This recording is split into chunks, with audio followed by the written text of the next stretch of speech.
नमस्कार, मैं हूं दीपक कुमार। देश में गैस की किल्लत है, ऐसी खबरें जगह जगह से आ रही हैं। सत्यता क्या है इसकी तह में मैं नहीं जाना चाहता। जो दैनिक मजदूर हैं शहरी क्षेत्र में, उनकी दिनचर्या को लेकर सवाल खड़ा कर रहे हैं दीपांकर भट्टाचार्य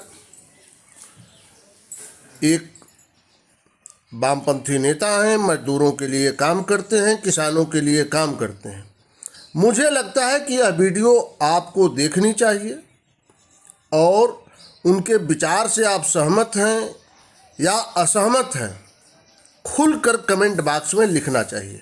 सुनिए क्या कहते हैं। कम से कम आए तो कुछ काम उनको मिला। और आज ये जो गैस की किल्लत है, सिलेंडर बंद हो गया, खत्म। वो जो लोग आ रहे हैं फिर एक बार पैदल ही चल के आना पड़ेगा। आज लेकिन मनरेगा नहीं है। मनरेगा के जगह पे इन्होंने नया कानून बना लिया। उसका नाम है भीवी जी राम जी। कुछ लोग कहते हैं कि जी राम जी। मोदी जी को लगता है कि कहीं भी कुछ भी करो उसमें राम का नाम डाल दो और राम के नाम पर सब चल जाएगा, राम के नाम पर चलेगा। भाई राम के नाम को अगर बदनाम करोगे तो वो चलेगा नहीं, वो चलने वाला आपका नहीं है। तो ये जो जी राम जी है, वो जी राम मतलब ग्राम। हम तो उसको राम जी नहीं कहते, हम ग्राम जी कहते हैं कि भीवी ग्राम जी। आप कहते हैं कि भारत विकसित होगा, अच्छी बात है, भारत विकसित होगा, लेकिन भारत के गांव में बेरोजगारी रहेगी।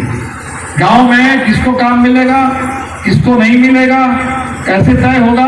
पंचायत से नहीं तय होगा, राज्य सरकार का नहीं मामला होगा, केंद्र सरकार बैठ करके तय करेगी कहाँ काम होगा, कहाँ काम। आप देख लीजिए कि अभी पहले जो नियम था कि पूरा साल भर कानून चलेगा, कायदे से तो साल भर अगर कानून चलता है तो आपने 100 दिन का, हम लोगों ने कहा कि भाई 200 दिन कम से कम काम दीजिए। साल तो 365 दिन के हैं, लेकिन कानून था कि 100 दिन ही काम दिया जाएगा। लेकिन जब वो कानून खुला रहता था, साल भर चालू रहता था, तब जाकर के हमने देखा कि 100 दिन तो नहीं, बड़े मुश्किल से 50 दिन का औसत काम मिलता था। आप ये कह रहे हैं कि जब खेती का व्यस्त मौसम होगा उस समय ये कानून ही नहीं रहेगा, ये कानून नहीं रहेगा, तब 125 दिन कहां से दीजिएगा? अगर साल भर कानून चालू रहने पर 50 दिन लोगों को काम मिल पाते थे, अब जब 10 महीने का वो कानून होगा तो 10 महीने में तो मुश्किल से 30 दिन 40 दिन का काम मिलेगा। देश के किसान कह रहे थे कि भाई हमारे खेती को आप मनरेगा से जोड़ दो, ताकि खेती में हमारा जो इतना खर्च है उसका एक हिस्सा सरकार ले ले, सरकार उस खर्च को उठाए।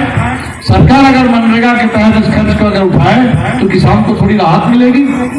इन्होंने काम किया उल्टा, खेती को मनरेगा से जोड़ने के बजाय इन्होंने कह दिया कि खेती के व्यस्त मौसम में मनरेगा रहेगा ही नहीं। आप समझो,